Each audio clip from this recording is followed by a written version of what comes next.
This episode of Earn Your Happy is sponsored in part by Shopify, Constant Contact, Cozy Earth, Airbnb, and OpenPhone. If you're ready to sell, you're ready for Shopify. Sign up for your $1 per month trial and start selling today at shopify.com/happy. Constant Contact's award-winning marketing platform is here to make marketing way easier and way more effective. Try Constant Contact free for 30 days at constantcontact.com.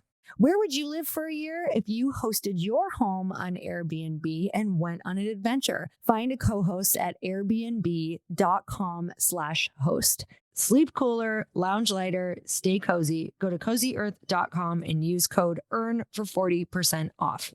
OpenPhone. No missed calls, no missed customers. OpenPhone is offering my listeners 20% off of your first 6 months at openphone.com/earn. We took money on, but we were really intentional about who we took it from, which is something that I would tell other founders if they are going in to raise money. You are marrying someone, okay? Like, let's not get it twisted. Make sure you like them. Make sure you do your due diligence. It's not a one-sided transaction. It's both. They gotta like you, you gotta like them. This is your life. Like, you're a builder, you're a creator. And so you have to integrate what you like doing and who you like. Exactly. And who you enjoy, because it will be what you're doing and thinking about every single day.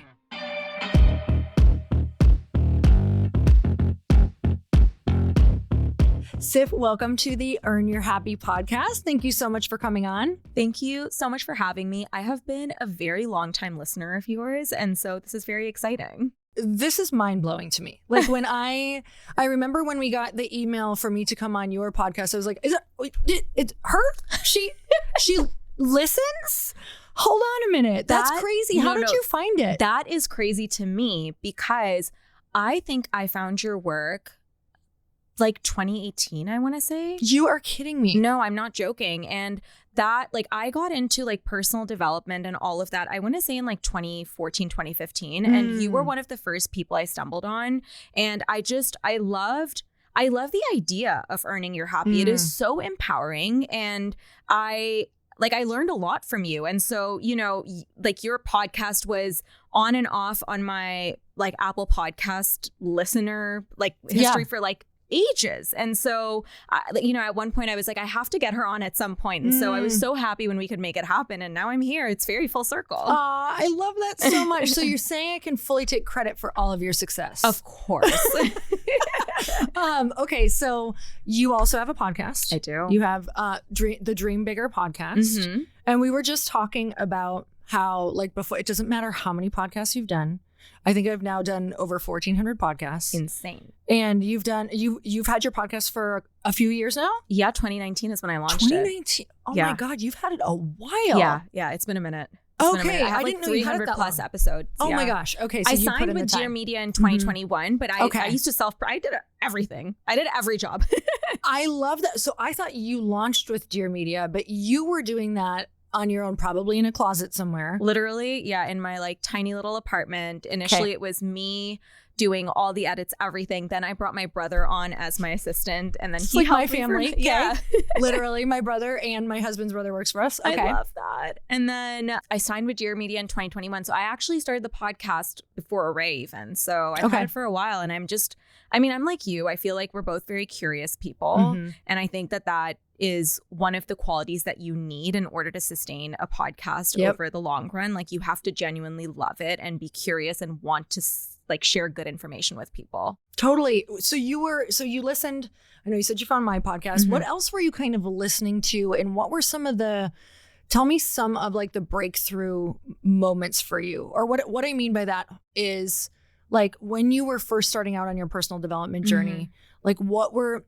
some of the mindset that you had to get over, and what were you finding, like, whether it was books or podcasts, that help you break through it? So I actually love this question, because when I reflect back on who I was before I really got intentional about wanting to shift, I was a completely different person. I was very much someone who was in a victim mindset. I felt like I couldn't control the outcome of things. I felt like life was happening to me, and I just wanted to shift that. And so initially, actually, the funny thing is, the first book that I got in this category was The Secret. Okay. And it was totally. from my mom. She was like, you need to read this book. And this was back in 2014. And I remember I was reading it on the plane ride because I was away in Europe with my family and I was going back to Toronto. I lived in Canada back then. And I was on the plane reading the book. And basically I was panicked about, this is like the smallest little thing, but it's just like, it shows the power. And that's when I went all in.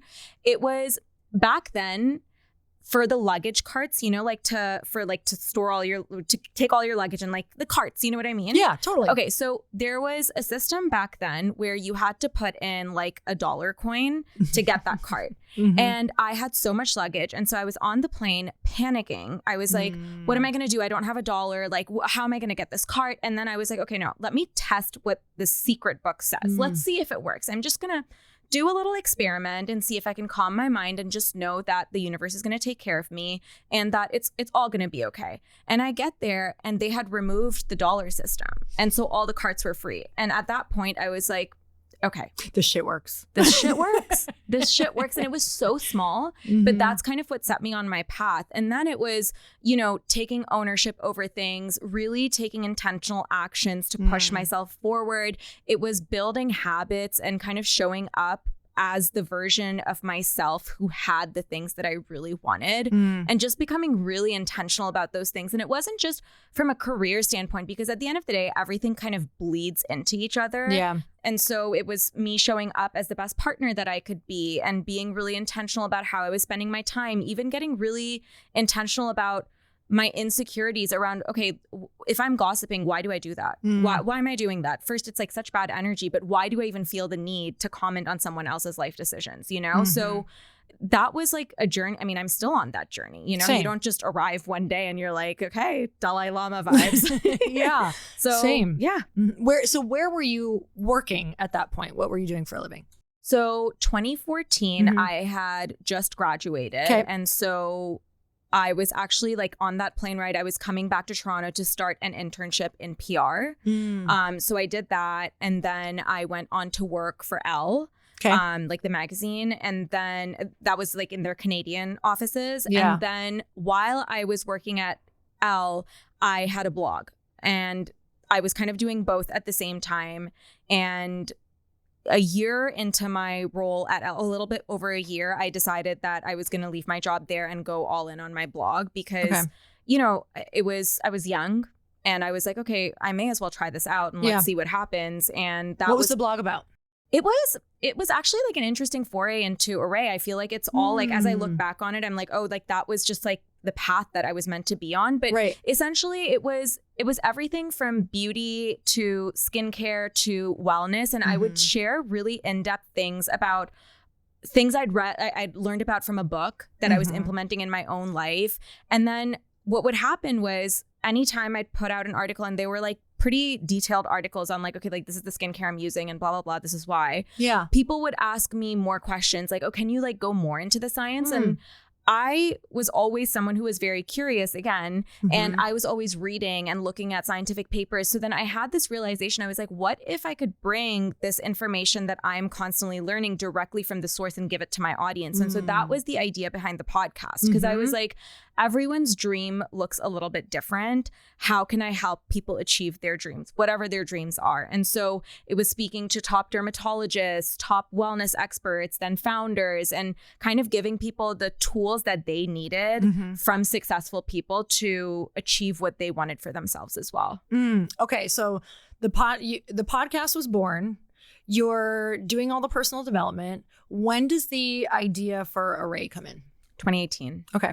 So I got into health and wellness in 2015. And what did that look like? What was the initial getting into health and wellness? So it's funny because I feel like all these improvements in my life and the intentionality kind of began all around like a 1-2 year timeline. Okay. So for my entire life, I was someone with a really poor immune system. So I was perpetually on this hamster wheel of getting sick, taking antibiotics, getting better, doing it over and over and over again. Yeah. And I mean, it had gotten bad to the point where like, I mean, this is TMI, but I became all of a sudden very prone to UTIs. And then I became antibiotic resistant. And because I was just popping it like. That's a nightmare. It's terrible. It's horrible and to it's live also with. like, it's also very scary because I wasn't getting to the root of anything. Yeah. And I had no guidance. And so in my early 20s, when I started working at Elle, actually, I ended up fracturing a rib from a chronic cough. And I went to my doctor. They obviously did the x-ray. They were like, well, your rib's fractured. And I was like, wow. Okay, crazy. From coughing. Okay. As a 23-year-old, I think, 23, 24. Like, you're pretty young. Yeah. And I was like, okay, well, what do I do to make sure something like this doesn't happen again? They're like, here's some codeine. Go home. You'll be fine. And I was like, oh my God. Great.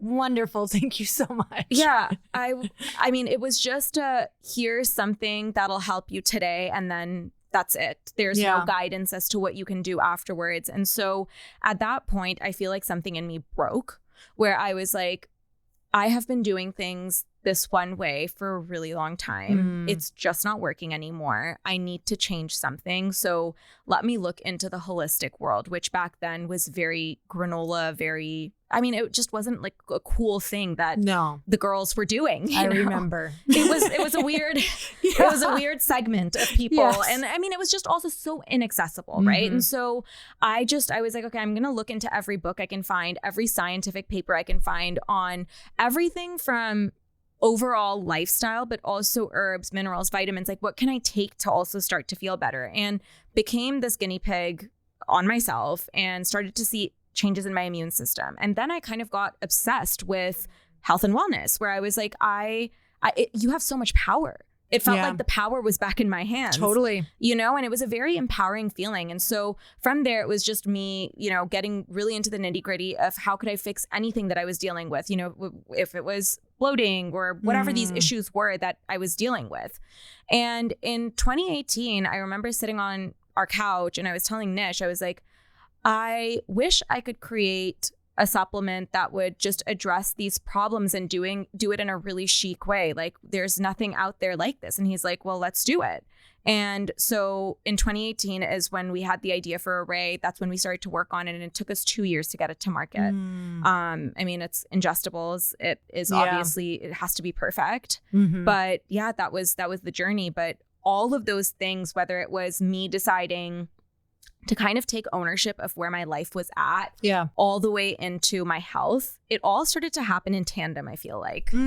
That's typically, I feel like, in order to launch what you launched as well, I feel like there has to be a passion behind it. There has to be such an interest, because there's no way that you've gotten to where you are right now without being interested in it and also having it be a piece of your life, like an actual part of your life that's so integrated that it's something that's so second nature to you. Or it just, I see so many things die when that's not how people start, when it's just like, oh, it's a thing I could be interested in, or it's trendy, or that's the thing. I think your soul needs to be in it. I think your soul has to be intertwined. It has to come from gutturally within. Yeah, exactly. And I don't think you can build a true, maybe some people can, okay? But I wasn't built to create something just as a means to an end or just as a money grab. Like, that's just not who I am.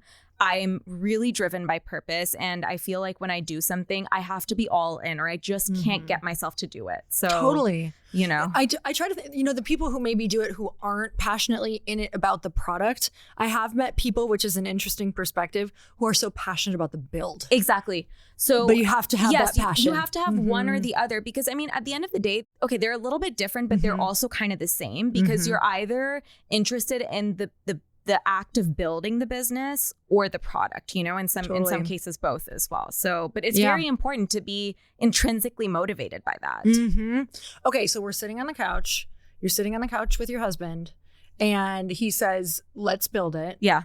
And you're just like, yeah. Or were you like, all the things come up of going, wait, who are we to do this? What are you feeling in that moment? The most excitement. Okay. Tell me the things. The most excitement. Okay. I just, it's so funny because for me, I feel like doubt around doing something, it doesn't really arise. I don't know why it's like that. I think it's just some part of my DNA where if I feel like I'm meant to do something, I'm just going to do it. And the failure part isn't in my brain because I'm like, I can't sit here and not do something. If I don't do something, it'll bother me more than if I were to do it and fail. So when it was, let's do it, I was like, let's do it. I've never been more ready to do anything in my life. And I also knew as well that I had the best built-in co-founder with Nish. I mean, we covered every base, and I was so acutely aware of that going into business with him, where I was like, there's no way, like, knock on wood, I was like, there's no way this can fail if it's the two of us. Like we, like from a logistical perspective, we covered too much ground, and we were both equally good at the things that the other was bad at. So I was like, we're going to figure this out. We're just going to figure this out. Yeah. Okay. So to somebody who's thinking about it right now, who maybe doesn't have that person as well, but like, we want to borrow part of the thing where you had said, you know, there isn't a part of me that's like, what else would I be doing? Like, let's build this. What else would I be doing? Yeah. What would you tell them to focus on? Like, what should they do to get to that place? I think from a mindset perspective, I think coming to terms with the fact that I feel like life is too short to sit there and wonder what could have been. Right? So short, so fast. Yeah. And also there was this book that I read by the author who wrote Eat, Pray, Love. I think Elizabeth Gilbert. Yes. Big Magic. Yes. Okay. Yes. And there's this thing that she talks about, and I read this when that book initially came out, and it always stuck with me, where it's like ideas are these like fluid things that have a mind or body or whatever of their own. Okay. And they come and they land on someone, and they kind of poke at you, but if you aren't the person who decides to partner with that idea, it will go to that other person because you weren't meant to do it.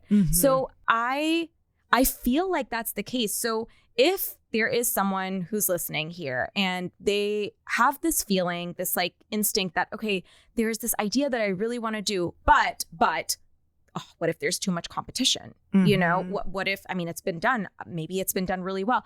Okay. So I'll say two things. Number one is that the competition thing is such a limiting belief because let's look at restaurants. Let's look at actors. Let's look at singers. Let's look at any of these different industries. There's new restaurants that come up all the time. There's new actors, there's new singers, there's new movies, and somehow the best always rises to the top.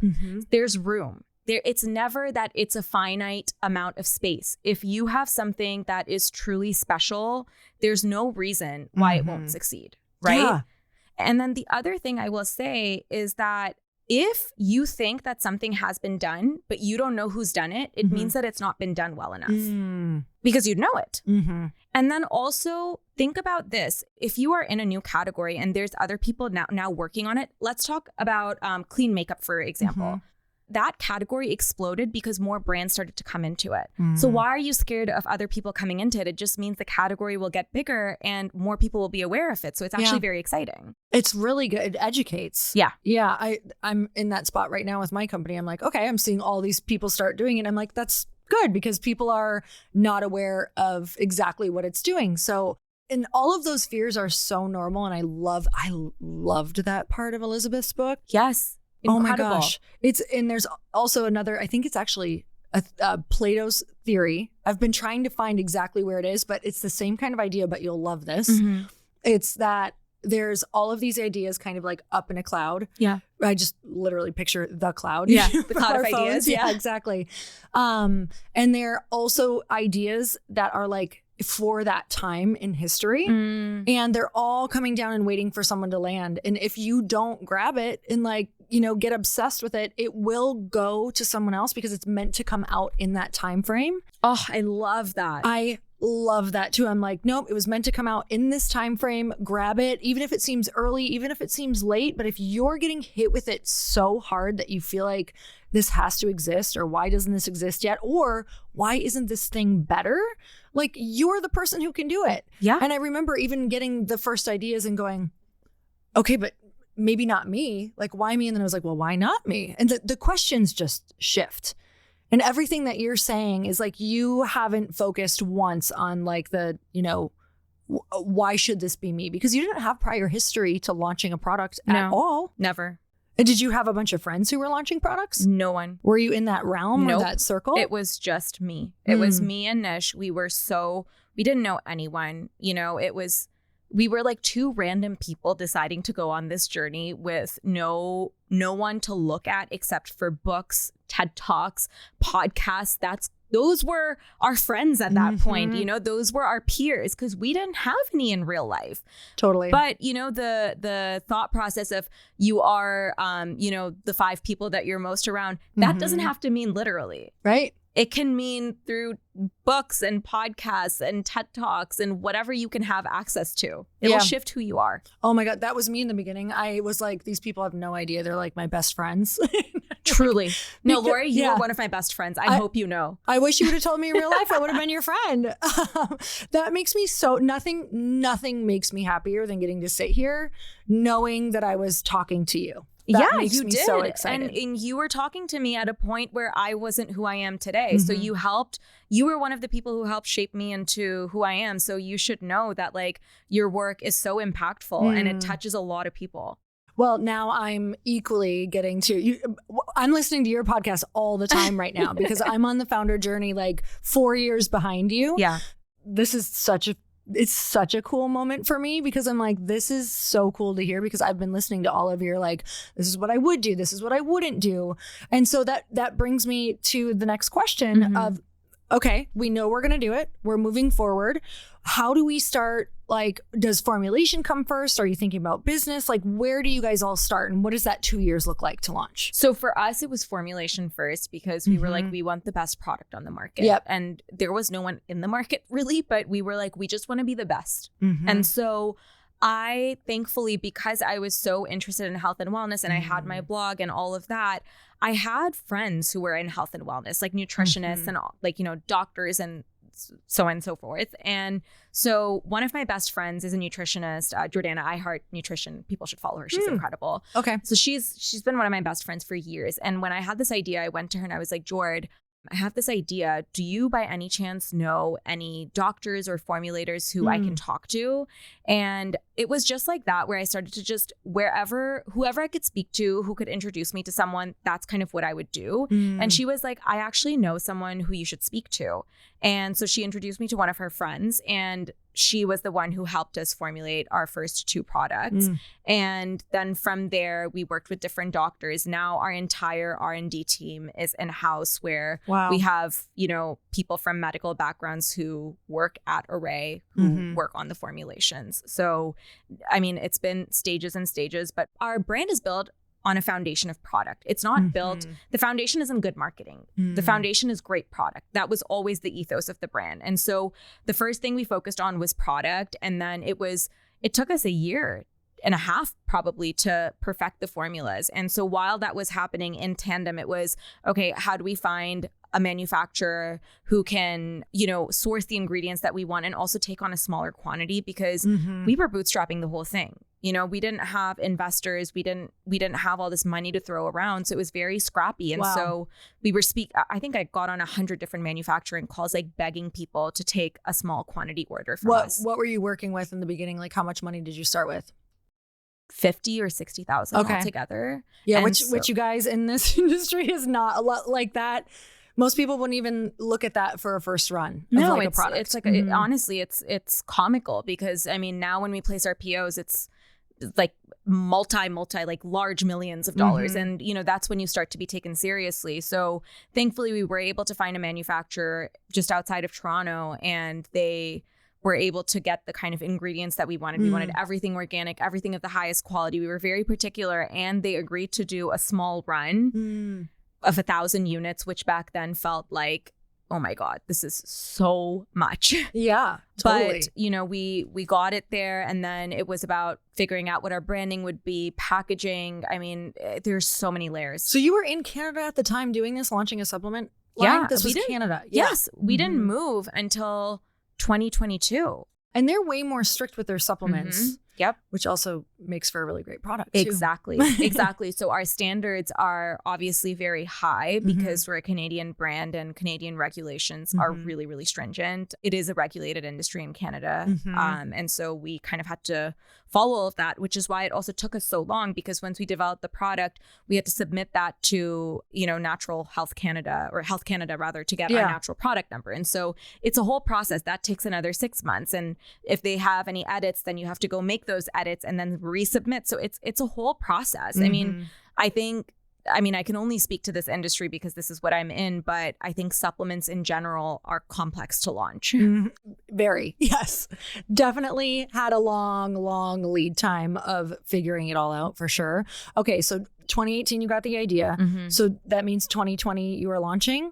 Okay. How does that feel to be launching at that time? We launched March 2020. So the world launched COVID. We launched Arrae. Exactly. It was great. Yeah. I mean, look, when you're starting a new business, when you're launching a new business, there's already so many unknowns. And then to add to the mix was this global pandemic. We didn't even know if our products were getting across the border to customers. I mean, I remember going to the post office with, the orders that I was packing up for US customers and literally being like, please take this. And he's like, I don't know. We'll obviously post it out, but we don't even know if products are crossing the border. And I was like, please. Yes. And so thankfully they did make it to customers. And that's just kind of how we grew. What ended up happening was, even though operationally it was very challenging because there were so many unknowns, I think it was a blessing that we launched during that time, because I think there was also this increase of people becoming conscious of their health. Yes. And of people being so out of their routine, essentially, that they were dealing with things like bloating and anxiety. And there were our two products, Bloat and Calm, to help them combat that. And so I think it was a blessing for us because our brand was able to really grow and also help people at a time where they really needed the help. So we were very lucky. And, again, it's what you said about the product needing to be there at that time. I really, as you said it, I was like, I kind of got chills because I was like, it's true. Like the world at that time needed these products. And if we hadn't done it, someone else would have. Oh my God. It's giving me chills back. Like we're trading. Yeah. Okay. So tell me about where the company is at. Like, how does it start growing? What does the first year look like?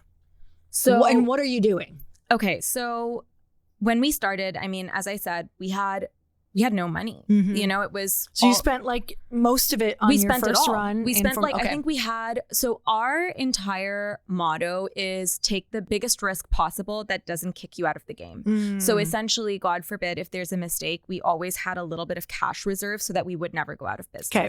So I think out of 60,000, I think we spent like 40. So we had 20 in reserve. God forbid if something went wrong, and just to keep the business going, essentially. Yep. And so when we launched, it's a new business, so barely anyone's purchasing.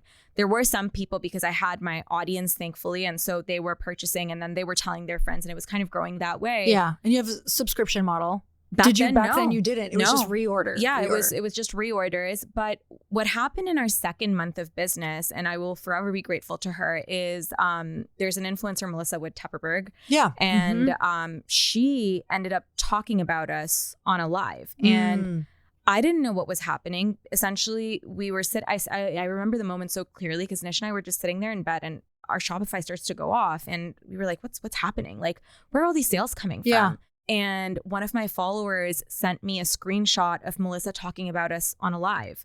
And then a few weeks later, she talked about us on stories. And that's kind of how the brand started to grow. So essentially in our first month of business, we did $8,000. In our second month, we did 30. And the next month we did 100. Wow. And in under a year of launching the business, we did our first million. And so that's kind of when we were on a roll and we just kind of kept going and building on the momentum and, growing the business. Wow. So it took off through word of mouth from somebody who was very influential. And did she ever tell you how she found the brand, or was it just... I gifted. You gifted? Yes. Okay. I was gifting so heavily, Lori. And I think that that's something that I advise to all brands, which by the way is scary. When you have, you know, when you're starting out, I feel like every dollar counts, you know, and you're like, oh my gosh, like I'm giving all of this away for free. What if they never post? And that's the thing. You can't even put pressure on people. So I was gifting it to micro influencers. I was gifting it to doctors. I was gifting it to naturopathic doctors, nutritionists, fitness instructors. I was gifting it to anyone and everyone with the premise being, look, I just think this product is going to make your life better. There is no pressure to post, nothing, just try it. Yeah. And that's kind of what happened. Like Melissa tried it, ended up posting about it. And then the product just kind of blew up. And then obviously, I mean, I was so grateful to her. I still am. I mean, I don't think our business would have had that start if it hadn't been for her. So I always credit her. And after that, I was like, please, like, let's do a partnership. This is like, I would love to pay you, you know, for sure. Because you got me started. And so that's kind of how the business started. But it was also so much word of mouth. Like our customers were posting us constantly. We also always treated our customers like influencers.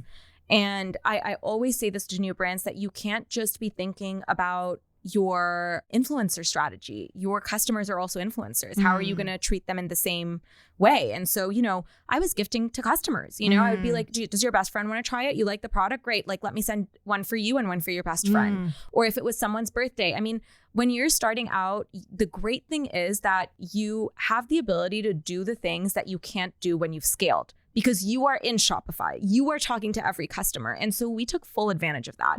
We wanted to do as much for the customer and make them feel so special. And so they kept talking about us, and it kept growing organically as well. So yeah. I love that. I love the passion you have around that, of just like getting excited about your brand and gifting and doing all those things. So, and people can do that right now in the first year. Totally. Like, even if you set a gifting, you're giving me inspo. I'm like, okay, we'll just set a gifting budget. Yes. I'm like, yes. Okay, let's give this out. And what did that look like, trying to get people to gift it to? It was probably so much follow-up, even to it was so much follow-up. people's... I mean, I was spending all my time on it, Lori. Like, I'm not gonna, you know, people talk about work-life balance. There was no balance, none whatsoever. And I just think that that's the reality of your first few years of a business. I mean, I was working maniacal hours. I mean, I'm talking 8 a.m. to 3 a.m. some days, and I was barely sleeping. And I know this is the non-glamorous part of starting a business. It's the truth, though. It's the truth. People literally need, if they're looking at you right now going, I want that, they have to know this part. Exactly. And right now, I'm sleeping 7-8 hours a night, and you know, I have time to do all of these other things. But at the beginning, no, I was doing everything. And so when it came to gifting, my goal was, I need to gift this to, first, I think it was 50 people a month. And so, you know, reaching out to 500. Because the hit rate is so low. Yeah. And, you know, kind of building from there. But it was very much manual. I had this Excel sheet with all of my my outreaches, who I was following up to, had it been shipped out. And back then I was doing the shipping. It wasn't some fancy warehouse. It was me. I was the warehouse. So, you know, you kind of do every function. You should make, like, print t-shirts for all startup founders that like every day they're doing something different. Like, today I'm the warehouse. Yeah. Today I'm the gifter. Today I am the janitor. Exactly. Like, you do everything. Yeah, exactly. So so first year it pops off, because that's a really incredible first year. Yeah. But you guys are still, is it just you two? Have we hired anyone? Have we delegated? What are we doing in like end of year one? So the first hire that we made in year one was someone to help with packaging. And so because that was taking up way too much time, and Nish and I were like, there's no way we can focus on even getting this thing out if we are like also shipping or packaging the orders, and then waiting for the postman to pick it up from my condo. So that's kind of how it was. That was our first hire. And then the packaging people, they were not full-time. They were like kind of like our friends who had been laid off. We were hiring them to help us package. So we were actually meeting the gap that they had. That's awesome. Yeah. So I'm so happy that, I mean, you know, a lot of them have gone on obviously to do other things, but that was also something that was so fulfilling, that we were able to help people within our networks kind of who had been laid off from their jobs, unfortunately. So that was, you know, the first thing that we did was hire people to help us package. Then we got this email from this girl who was pre-med at Brown, and she reached out being like, I love the brand. I just want to come on as an intern. And I was like, sure, we'll bring you on as an intern. She did. And she was our first official hire. Okay. She's still with the company today. Wow. She's like my family. Wow. So What does she do in the company? now she's head of product. Okay. So, I mean, she's med background. And so she was perfect for it. And I mean, but she's done every function in the business with Nish and I. I mean, she ping-ponged around kind of working with me, working with Nish. And then she started out as a great generalist, learning everything and being such a keen learner. And then she always, her ultimate thing was that she wanted to get into product and the nitty-gritty of the science there. Yeah. And now she's been the lead of that for the last 2.5, 3 years, I want to say. So okay, so we have someone helping with sending out now. Yeah. We have just a the general, woman who came on, she was just did everything at first. Everything. It was getting on calls with manufacturers, kind of working on different POs. So that was our first hire. And then after that, we brought someone on for operations specifically. So helping, making sure that we weren't going out of stock, making sure that, things were being shipped out at the right time, kind of dealing with the manufacturers like more, I guess like just in a more detailed fashion. Yep. Because Nish was totally over his head because, I mean, handling operations itself it's crazy. And so that was the second hire that we made. And that was one of Nish's friends as well. She was with the company for a very long time. She's just moved on, but she's still a very dear friend of ours. Yeah. Okay, awesome. So year 2, do sales slow at all for you guys? Or is it just like taking off like a rocket ship? Or are you like, what are you doing for marketing in order to keep the growth going? So year 2, it's still growing, but first year to go from 0 to $1 million is outrageous. Right. I mean, then what were your expectations for year 2? Or were you able to kind of like dial that in? Year 2, I think what we were expecting was around 5, I want to say, is what we had wanted. I think we came in just shy of that, which to us, we're very goal-oriented people. I was going to say, just for everyone listening, to go from 1 to 5 is also insane. Yeah, it is insane. Yeah. But, we were always like, we want to be best of the best, best in class. That was always the standard that we set for ourselves. So we came in just shy of that, which kind of put us not in the the top percentage of startups. Yeah. So we were obviously a little bit disappointed, but we were also just learning on the job. So second year, it was all of the things that we were doing from the organic standpoint. And we just added in performance marketing like Facebook ads, which we had no idea what we were doing. No idea. So who did it for you? You guys started doing it yourself? Oh, Nish. Okay. And then we brought on an agency. And I mean, I think what you learn while you're going through this is it's kind of like you make mistakes. And so the first agency we hired, they were fine for like the first couple of months and then they weren't, but we kept them on for too long. Story of my life. Yep. Did that twice. Yeah. It sucks. Yeah. It sucks, but it is what it is. So there was that. Our emails, that was like a big source of revenue. And then we had a handful of influencer partnerships, and those were always done with people who had organically talked about us, who loved the brand, and who we knew like their audience kind of resonated with it as well. And so that's kind of what we did year 2. And then year 3, it was hammering down more on that. It was just doing more of what we knew. And then of course, you add in new channels as the business grows, right? So Amazon, I think we brought in year 3.5, and that's like a whole different beast in and of itself. And then we're quick to adopt new things. So when TikTok Shop launched, we were quick to get on it. I mean, you have to experiment when something is new. You just have to learn. And that's been our whole thing, that we aren't afraid to try things, fail, like, recuperate really quickly, learn, iterate, et cetera, et cetera. So I feel like for the first few years, it was just doing more. And then it was like bringing on new things slowly. Okay. So I want to go back to, you said email was a really big revenue stream for you guys. Tell me about how you built your email list. So I live in the cutest little walkable neighborhood, and recently the store Cozy Earth opened up, and I was so excited about it because, I just love being able to go on my walks every single day. You guys know I go twice a day.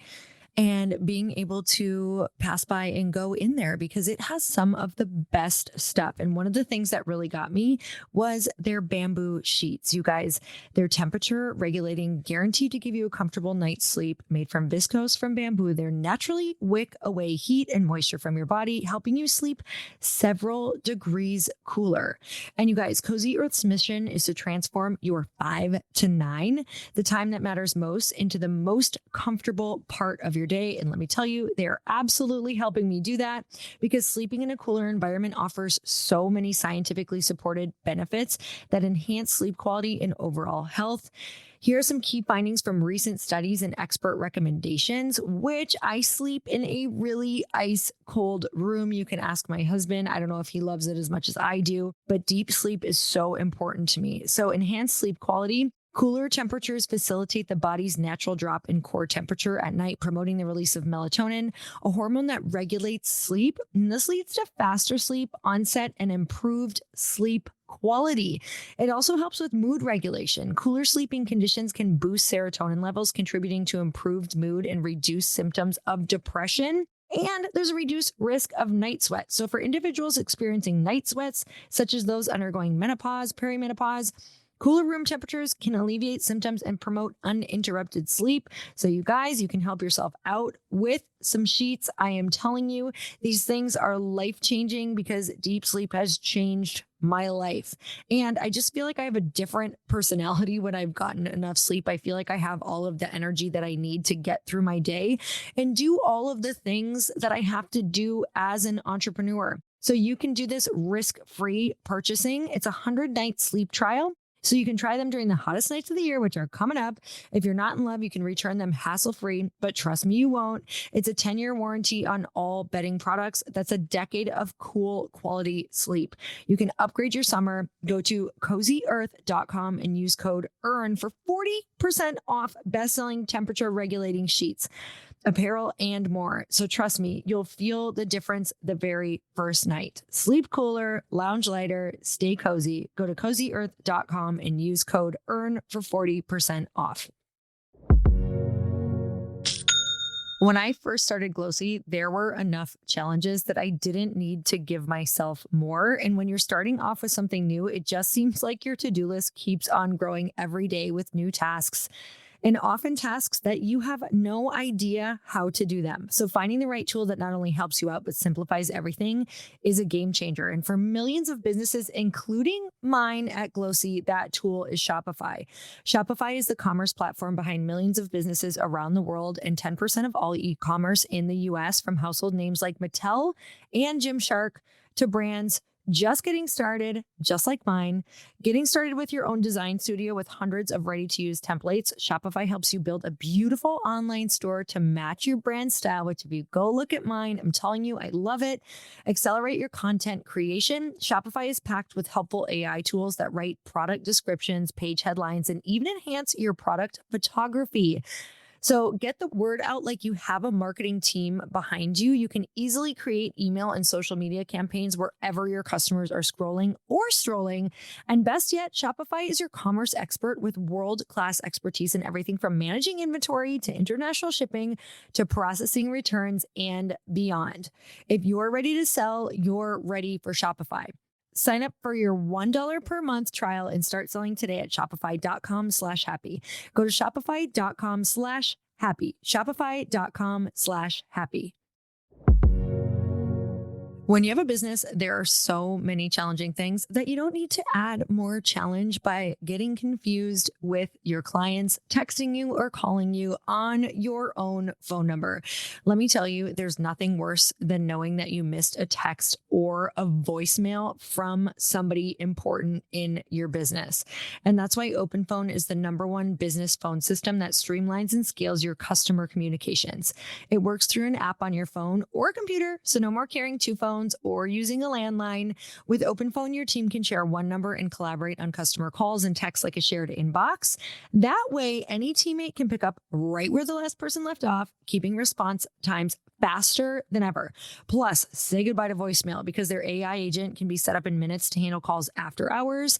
They can even answer questions and capture leads so you never miss a customer. So whether you're a one-person operation, drowning in calls and texts, or have a large team that needs better collaboration tools, OpenPhone is a no-brainer. OpenPhone is offering my listeners 20% off of your first 6 months at openphone.com/earn. That's OPENPHONE.com/earn. And if you have existing numbers with another service, OpenPhone will port them over at no extra charge.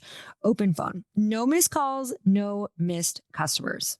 So, I mean, really easy to begin with is just, you know, you have the pop-up on your site that gives people X% off in exchange for their email. And then you have really interesting campaigns set up, really good flows set up. So campaigns are essentially just big marketing things, whether it's more educational, more cheeky, whatever it is for people to get familiar with the brand. Flows are essentially, you put people in flows either when they join an email list so you can start to kind of educate them on a product, or when they buy a product, then we have flows to kind of continue to educate them on what they should expect in a certain period of time. So we have very complex flows and campaign kind of, we have like our email strategy is, I would say, something I'm very proud of because it's kind of down to science and we're very, very particular. So email was always really big. We were also always very clear about our brand tone of voice. And so I think with emails, that's something that really helps. So we were getting emails both from just the pop-up that we had on the site, and then we would do like giveaways and stuff for emails, like, you know, enter in your thing and you get like however much product or whatever we did for giveaways. So things like that. And who was doing the emails at the time? Was that like you and Nish wanting to do that, or did you hire people, a team who did emails really well? It was Nish and I to begin with. We did everything, Lori. And then after that, we brought on an agency to kind of help us schedule things. But I did the copywriting all of every single email for the first 3.5 years of the business. Oh, wow. So see, that's so powerful. I think when a founder stays in like either email or social or something for a while, because I think that helps develop the voice. And even now, I mean, our lead creative strategist and copywriter is incredibly talented. I mean, I feel like she understands everything perfectly, but still I look at every email. I've only, and I mean only just now, as in end of February 2025, given her full autonomy, and I don't look over every single email that goes out except for new launches. That's when I want to look over every single thing, because I just want to make sure that it sounds really good. It's our voice, that the messaging is like absolutely right and tight. But yeah, I mean, Nish and I have both been very much in the weeds for everything, and, you know, still are. And what year is this right now for you guys?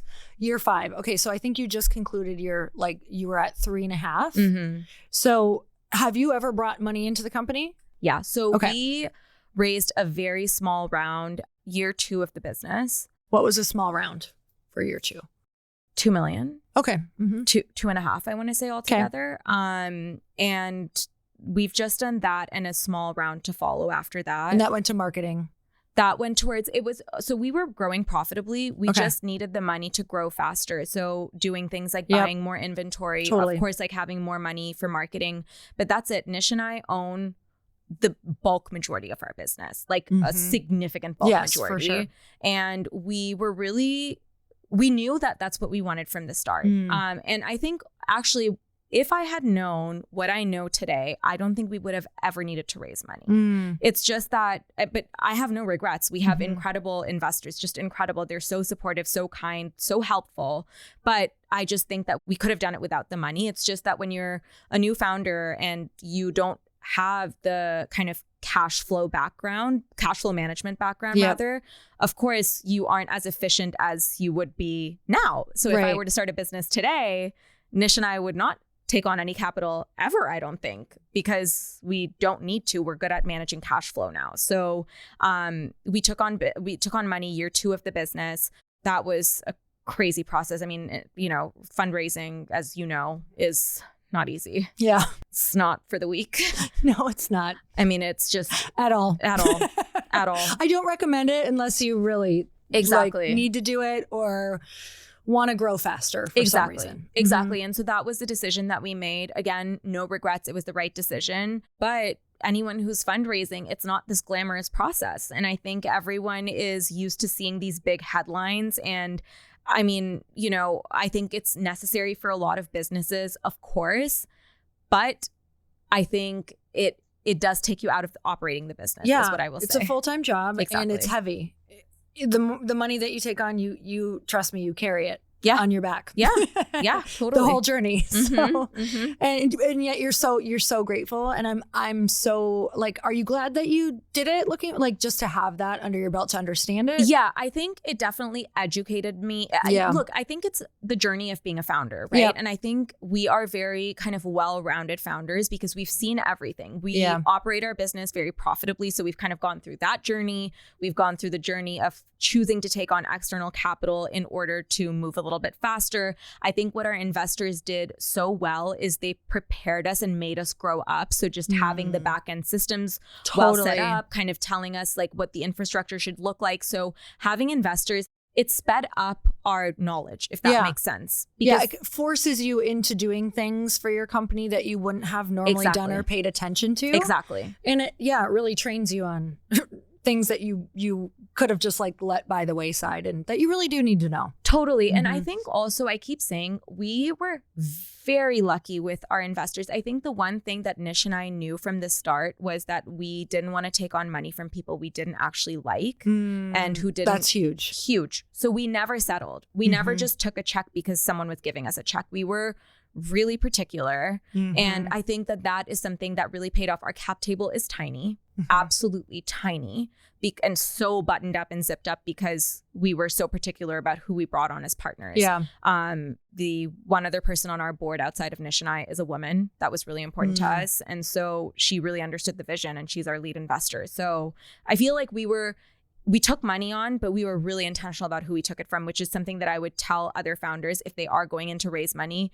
You are marrying someone, okay? Like, let's not get it twisted. Make sure you like them. Make sure you do your due diligence. It's not a one-sided transaction. It's both.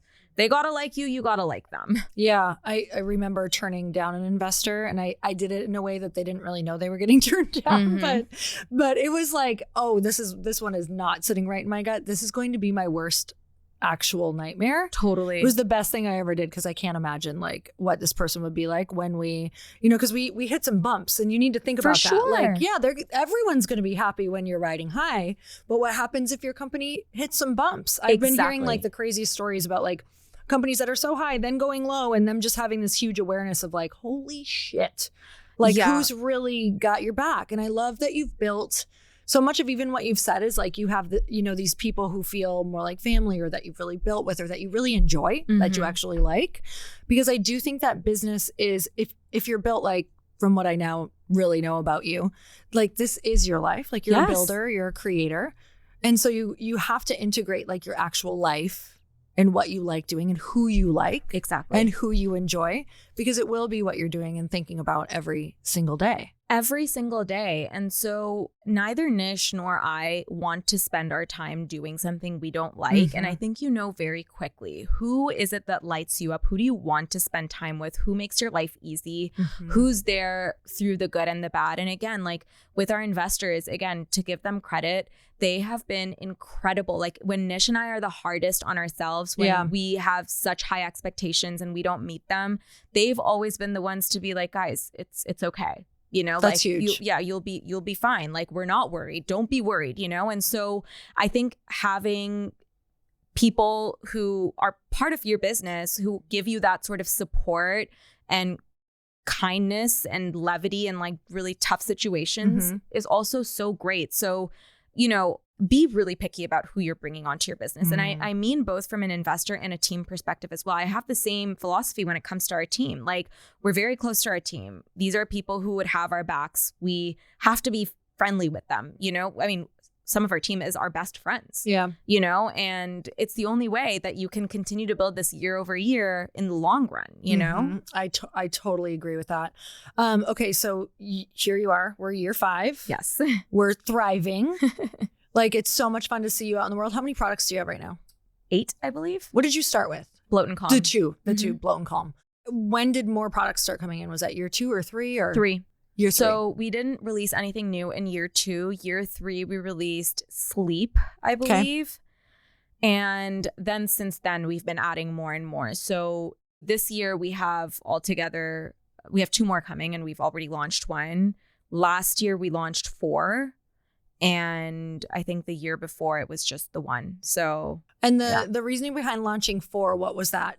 You just we just had products ready to go, essentially. And product development takes a long time. Yeah, totally. A long time. And sometimes two things are being developed around the same time. And so they're both ready to go. For example, our second year of business, we launched Zero because it took so long for us to perfect the product. Totally. And so it just depends on kind of where we're at in our product dev journey. And so we did 4 because 4 were ready. This year, 3, I think 4 was just a lot for us. For our team size, we were really overwhelmed. So we decided to kind of pare it back to 3 and be really, I mean, we go all out for our launches. Like, I mean, you know, we're really intentional about what we launch. And so we want to give it due attention. Yeah. And so doing 4 was just, I mean, we were tired. Yeah, you're doing something. You're planning something every day, like you're doing something at the same time. Totally. So we decided to pare it back to 3. Okay. I feel like you've been on the road a lot right now. Have you been all over? I mean, it's funny. It feels so. In 2023, we were away every 2 weeks. And by the end of 2023, I was like, I am so done with this. No more. I'm just going to say no to way more. And so that's what I did last year. It was the same thing. But still, yeah, we are traveling a lot. It's definitely, you know, at least once every 5 to 6 weeks, which, I mean, that's a lot. It's less than 4. Yeah, because it takes you out. Yeah. It takes you out a little bit of your rhythm and what you're doing. Exactly. And now we're, of course, like way more picky about what we are saying yes to and no to. And sometimes if it's just one of us who can get the job done, then the other one stays home. As an example, Nish is in Austin right now for work. He went for 3 days. I'm at home. Yeah. Last year, I went to Paris for 3 days and Nish stayed home. So we pick and choose.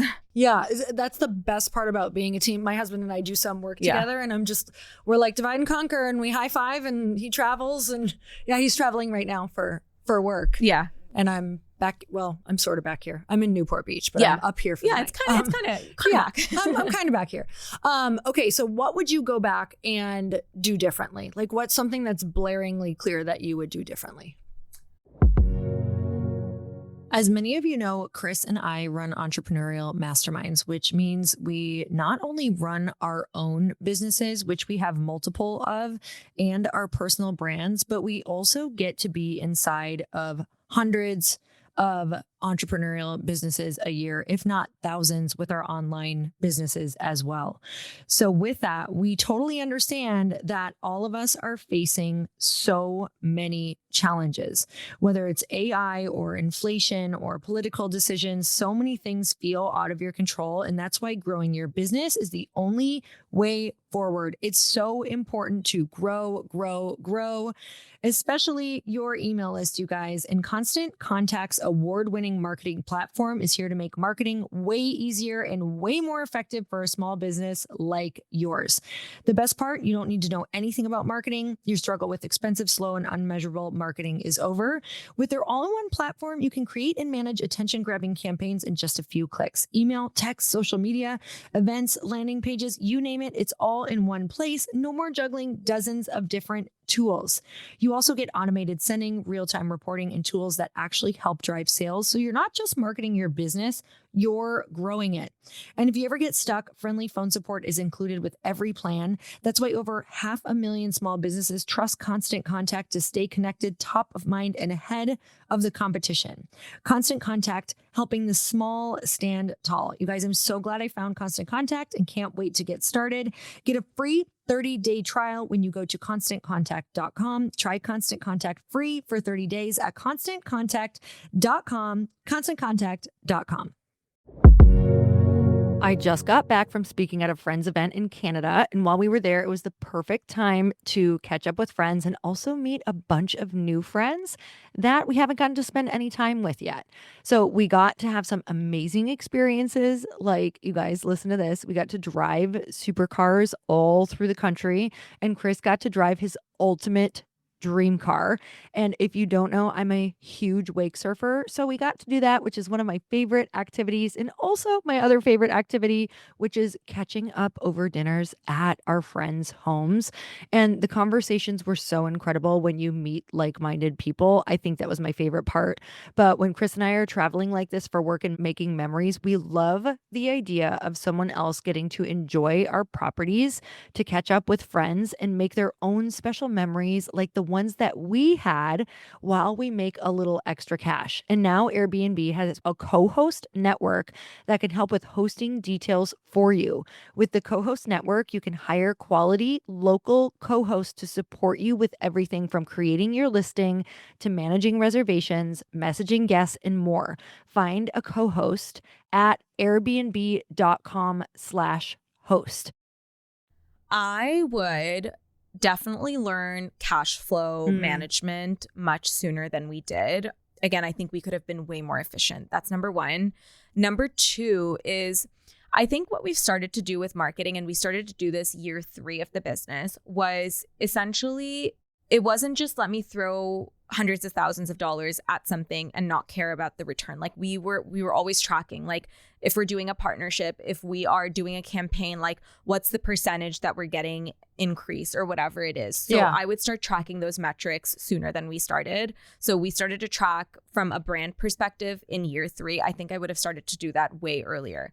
How were you able to track though, if it's first time things that you're doing, you know, like if they're first time partnerships? And so honestly, like seeing it's something really simple, like give people codes and start to see what the kind of impact is, you know. At the beginning, we weren't even doing codes. Oh, got it. Okay. Yeah. So I think that would give us a lot more color into what's going on. So I think now we've made it very like trackable, and it's honestly like, of course, like I come from a brand background, and I know that certain things are just brand value, and it's not that we don't do that. It's just that overall we need to make sure that as we spend more on marketing, we're getting the business to grow bigger, and that the numbers all make sense, and we're still coming out very profitable. I would also focus on profitability a lot sooner than we did. So we turned the business profitable we were profitable for the first year and a half. Then we raised money like year 2.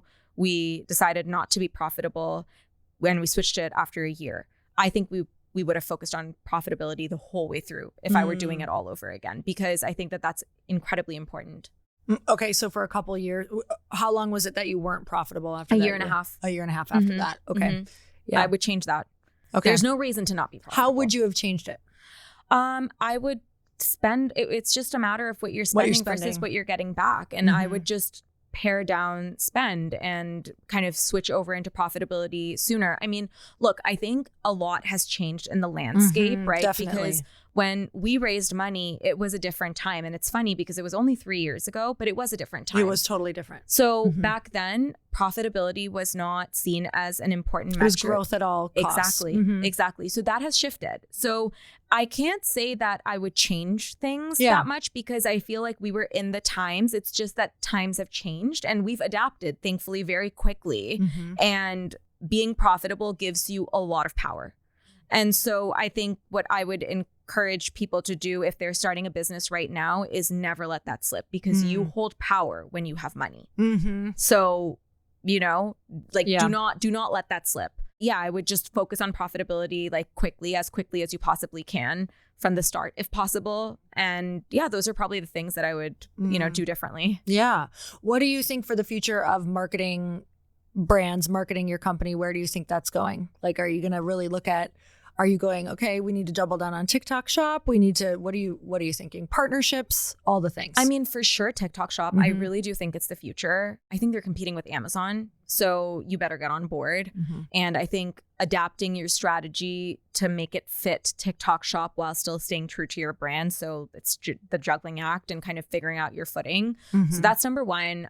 I think consumers will continue to be a bigger and bigger part of people's marketing or they should be a bigger and bigger part of their marketing strategy. I don't think that nowadays you can get away with spending millions on just influencer and just ignoring your consumer. So I think brands just need to continue to pay attention to the consumer and dedicating a portion of their marketing dollars. I think it should be a split, to be like honest. Giving back, or like gifting them, surprising them, gifting like them, offering them things. Yeah, gifting, surprising, having community events, having PR for community, whatever way you can involve your community. So for us, anytime we launch something, we always have an initiative for influencers, and then we have an initiative for consumers. That's just how it goes. We will never do one or the other. Yeah. It's always both.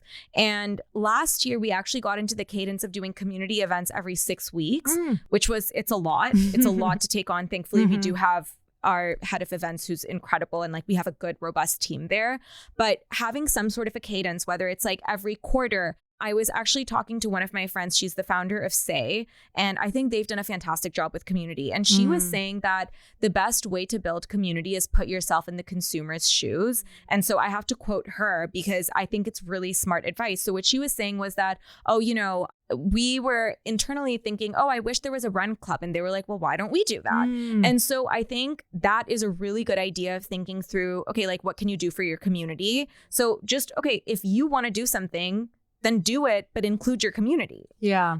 So it's things like that. And it doesn't have to be splashy or expensive. I mean, we've done walks with our community. It's just ways for you to interact with them, surprise and delight them. Like we'll do walks, give them products afterwards, or, have coffee with them and give them products afterwards. I mean, we've had so many, thankfully, like our house is set up so we have events within our house in our backyard. A lot of our launches that we've done with our community, it's like we invite them over. So when we launched Magnesium last year, I did one dinner for a bunch of like founders, friends of the brands, kind of like the influencer tastemaker route. Yeah. And then that same week, we had a movie night where we had like a projector in our backyard and it was like sleepover themed. Yeah. And we had our community come. And you just like, you sent that out to your email list and just had like community, but strangers. Yeah, it's all strangers. Okay. So it's like we picked our like top tier customers, essentially. We have a loyalty program as well. So first dibs for an event always goes to our top tier customers. Yeah. And are they from LA or do people fly in for it? Well, we've had in the past actually people fly in or just be here around the same time. But I mean, we try to do events in different cities as well. Like 2 years ago, we did it in Toronto and we did like at Othership, which is a place where you do contrast therapy. So sauna and cold plunge. And we did a community event there. So wherever Nish and I go, if we have time, we always try to integrate a community event in. Yeah. Okay, I love that. And you've been doing that. I'm just like thinking of smaller brands, like if you throw a community event and you're like, nobody lives here. Who's my customer? Fair. I mean, you have to look at your email list, see where your customers are. Yeah. And if you have even like 3 or 4, again, it doesn't have to be big or fancy. Could be a meetup. Then it's a meetup, guys. Then you change the name. Exactly. It's a little tiny meetup and you meet for coffee. Honestly, yeah. We've done in the past a farmer's market walk where 5 people showed up because our brand was much smaller. And that's okay. Because it's just a way. I mean, how lucky are you? You get to speak to the people who buy your product. You're getting real-time feedback. Totally. I'd take advantage of the 3 people that show up. It's just like your one-on-one time with them. It's like there's no bigger blessing. I love that. Oh my gosh, this has been such a like wealth of knowledge. I'm so grateful for you. I need like 2 more hours to really satisfy my questions, maybe more. But what do you want to leave everyone with? I think I would like to encourage people to realize that people who are successful, they're not born with an innate specialness to them. I think if you set your mind to something, you can do it. And it's not that it's for a special segment of people. I think anyone has the power, really. Anyone has the power to do whatever they put their mind to. And so if you have an idea like we discussed and it's kind of poking at you, go explore it. You don't have to put your life savings into it. See how you can start it in like the smallest scale possible and just do it because life's too short to kind of wonder what could have been. So good. Well, I am so fucking inspired. Like I just feel like I could run through a wall. Truly, this is going to be the topic of our conversation tonight. So it's going to be so great. Where can we find you, follow you, Arrae, all the things? I will also link that up at the show notes below, you guys. So Arrae is arrae.com and Arrae on all social media platforms. You can find me at Siff Haider on all social media platforms. And my podcast is the Dream Bigger Podcast. Amazing. Well, I'm so grateful for you. Thank you for coming on today. This has been a full circle moment for me. And you guys, make sure you go follow her and also go click the link to go shop Arrae because the brand is absolutely stunning and it's amazing. I've had it. It's incredible. And until next time, everyone, earn your happy. Bye-bye.